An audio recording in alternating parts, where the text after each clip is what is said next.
پاکستان کے مشہور شہروں کی تیسری قسط میں ہم آپ کو خوش آمدید کہتے ہیں۔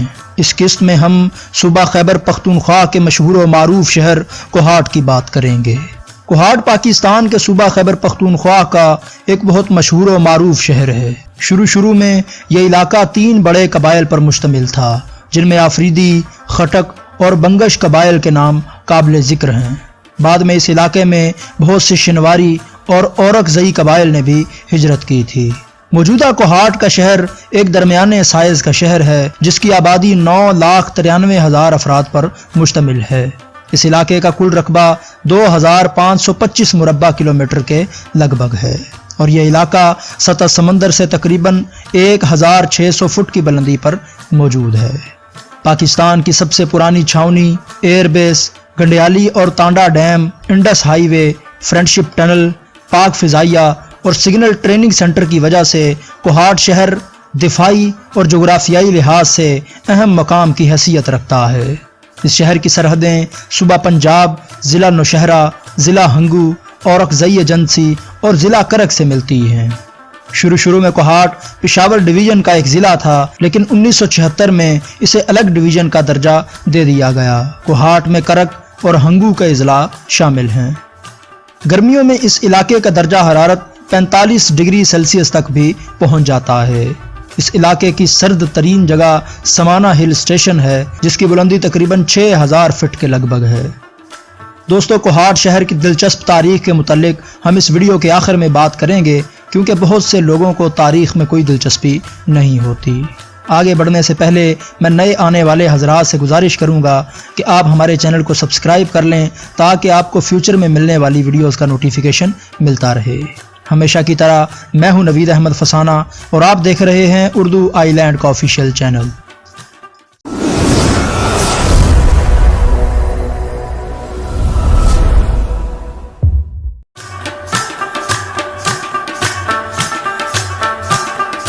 سارا سال بہنے والے چشموں کی وجہ سے یہ سرزمین مختلف فصلوں اور پھلوں کے لیے بہت زرخیز ہے۔ امرود کا پھل یہاں کی خصوصی پیداوار میں شامل ہے۔ یہاں بسنے والے زیادہ تر لوگوں کا ذریعہ معاش سرکاری ملازمتیں ہیں۔ اردو کے بین الاقوامی شہرت یافتہ شاعر احمد فراز کا تعلق بھی اسی شہر سے تھا۔ سید آدم بنوری اور حضرت حاجی بہادر بابا کا شمار یہاں کی روحانی شخصیات میں ہوتا ہے۔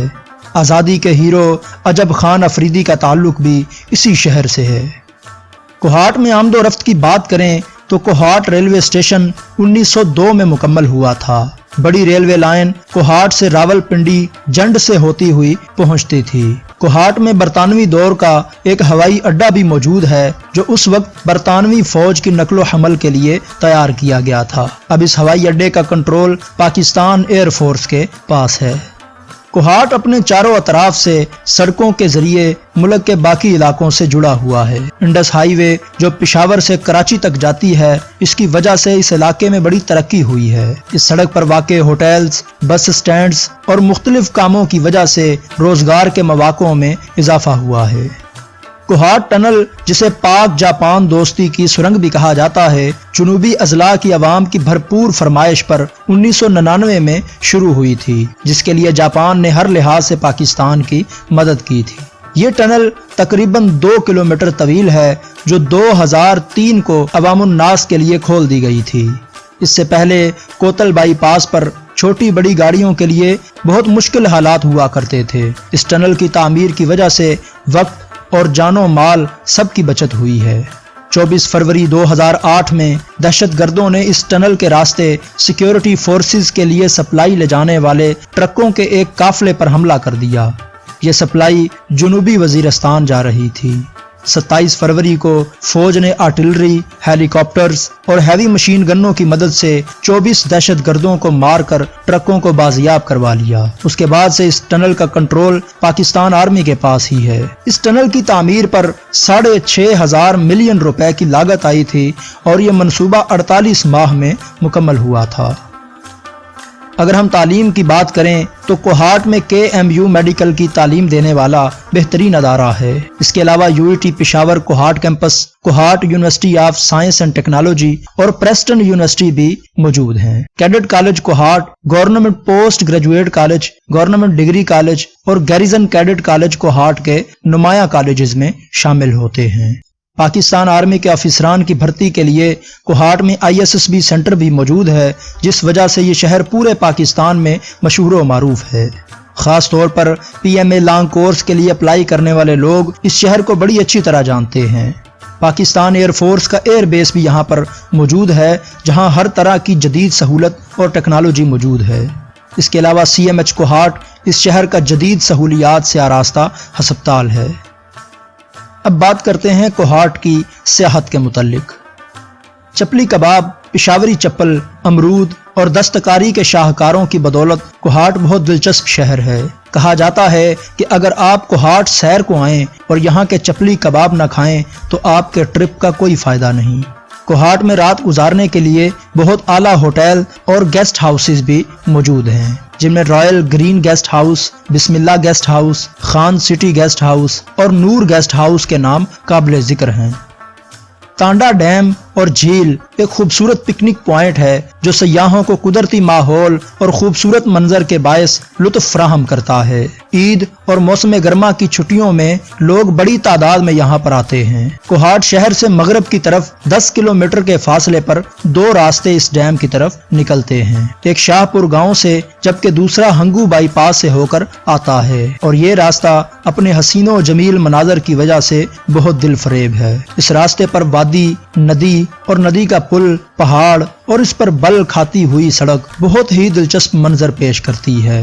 یہ دنیا کا واحد ڈیم ہے جو صرف ایک جانب 600 میٹر بند لگا کر بنایا گیا ہے، کیونکہ باقی اطراف سے یہ پہاڑوں سے گھرا ہوا ہے۔ اس جھیل سے نکلنے والی نہریں 30% سے زائد دیہات کو سیراب کرتی ہیں۔ ان علاقوں میں زیادہ تر سبزیاں، گندم اور گنے کی پیداوار ہوتی ہے۔ یہ ڈیم صدر ایوب خان کے تعاون کی وجہ سے تعمیر کیا گیا تھا۔ KDA پارک اس شہر میں موجود ترقیاتی اور انتظامی اداروں کے لیے مختص کیا گیا ہے۔ یہاں پر کئی بینک، ملٹی نیشنل کمپنیوں کے دفاتر، پرائیویٹ سکولز، ضلعی ہسپتال اور پاسپورٹ آفس کے علاوہ کئی سرکاری بلڈنگز موجود ہیں۔ اس پارک کو 14 سیکٹرز میں تقسیم کیا گیا ہے۔ سیکٹر 9 میں بچوں اور خواتین کے لیے بہت خوبصورت پارک تعمیر کیے گئے ہیں، جہاں بچوں کے جھولے، گھاس کے قطعے اور پھول خوبصورتی کو دوبالا کرتے ہیں۔ پارک کی مغربی جانب سے پورے شہر کا نظارہ کیا جا سکتا ہے۔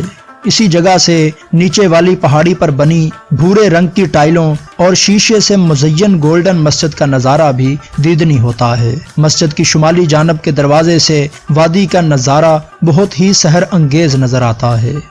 ہر سیکٹر میں کھیلوں کے میدان ہیں، جن میں سیکٹر 6 کا کرکٹ گراؤنڈ، سیکٹر 8 کا فٹ بال گراؤنڈ اور سیکٹر 10 کا ہاکی گراؤنڈ بہت مشہور ہیں۔ ہر سیکٹر کی اپنی شاپنگ مارکیٹ ہے، جہاں ضروریات زندگی کی تمام اشیاء بآسانی خریدی جا سکتی ہیں۔ KDA بلا شبہ لوگوں کو اس شہر میں ہر سہولت فراہم کرنے کے لیے کوشاں ہے۔ کوہاٹ کے پرانے بس اسٹینڈ کے پاس واقع ٹھنڈے اور میٹھے پانی کے چشموں میں نہانے کا الگ ہی مزہ ہے۔ ان چشموں کے علاوہ جنگل خیل گاؤں کے شمال میں زیارت کے 2 مزید چشمے ہیں، جن کا پانی بہت ہی ٹھنڈا ہے کیونکہ یہاں درخت کثیر تعداد میں موجود ہیں۔ ان چشموں پر بھی بے شمار سیاح گرمیوں کے موسم میں آتے ہیں اور یہاں کے دل فریب مناظر سے لطف اندوز ہوتے ہیں۔ شہر کی مغربی جانب ہنگو روڈ پر 25 کلومیٹر کے فاصلے پر جوزارا واقع ہے۔ یہاں کے بھی ٹھنڈے اور میٹھے پانی کے چشمے انسان پر الگ ہی طرح کا سرور طاری کر دیتے ہیں۔ ان مقامات کے علاوہ ڈھوڈا شریف شہر سے جنوب مشرقی جانب 22 کلومیٹر دور ایک بزرگ اور ولی اللہ کا مزار ہے۔ اس مزار کے پاس سے کوہاٹ توئی کا پانی ایک دریا کی صورت گزرتا ہے۔ کوہاٹ سے جنوب مشرق کی جانب تقریباً 35 کلومیٹر کے فاصلے پر واقع بادو زیارت کا مقام بھی چشموں اور دریائی پانی پر مشتمل ایک خوبصورت پکنک پوائنٹ ہے۔ ڈھوڈا شریف سے گزرنے والی کوہاٹ توئی اس جگہ پر آ کر تند و تیز ہو جاتی ہے۔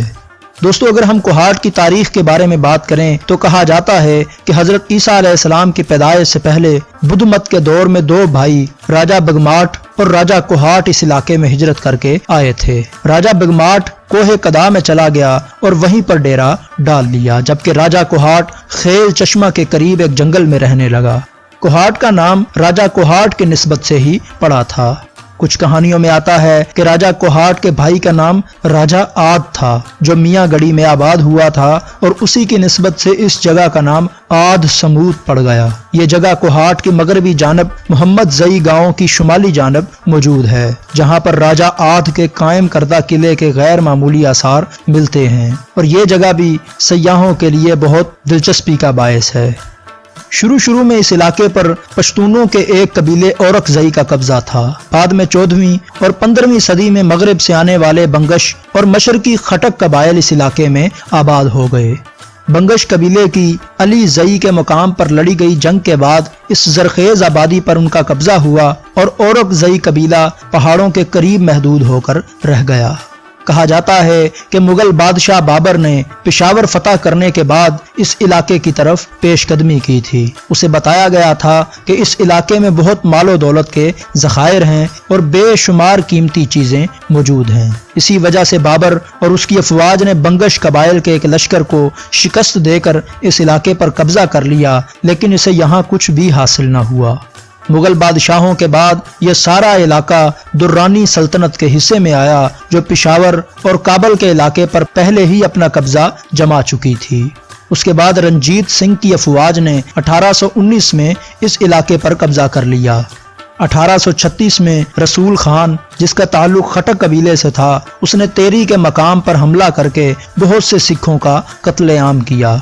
بر صغیر پر برطانوی راج کے بعد لیفٹیننٹ پولک 1848 میں اس علاقے کا پہلا اسسٹنٹ کمشنر تعینات کیا گیا۔ برطانوی راج کے دوران اس شہر میں قلعہ، ریلوے اسٹیشن، ریلوے لائن، خوشحال گڑھ پل اور پرانا کینٹ تعمیر کیا گیا تھا۔ 1857 کی جنگ آزادی میں پشتونوں نے کسی بھی بغاوت میں حصہ نہ لیا، اسی وجہ سے کوہاٹ اس وقت کی انتہائی خوفناک خون ریزی سے بچ نکلا۔ 1924 کے فسادات اپنی نوعیت کے بڑے سکھ ہندو مخالف فسادات تھے، جو برطانوی ہند کے شمال مغربی سرحدی صوبے میں کوہاٹ شہر میں برپا ہوئے۔ فسادات کے 3 دنوں میں 155 ہندو اور سکھ ہلاک ہو گئے۔ ہندو اور سکھ آبادی کو جانے بچانے کے لیے وہاں سے بھاگنا پڑا۔ موہن داس گاندھی نے اکتوبر 1924 میں 21 دنوں تک ہندو مسلم اتحاد کے لیے روزہ رکھا تھا۔ پاکستان کی آزادی کے وقت زیادہ مسلمان آبادی ہونے کی وجہ سے کوہاٹ پاکستان کا حصہ بن گیا۔ 2008 اور 2014 کے درمیان دہشت گردی کی وجہ سے کوہاٹ بہت زیادہ متاثر ہوا تھا۔ 2009 اور 2010 کے بم دھماکوں میں 80 سے زیادہ افراد اپنی جانوں سے ہاتھ دھو بیٹھے تھے۔ پاکستان آرمی کی جدوجہد کے بعد اب اس علاقے میں بہت امن ہے۔ دوستوں میں امید کرتا ہوں آپ کو یہ ویڈیو ہمیشہ کی طرح پسند آئی ہوگی۔ اگر پسند آئی ہو تو لائک اور شیئر ضرور کریں۔ اس کے ساتھ ہی نوید احمد فسانہ کو دیجیے اجازت۔ خدا حافظ۔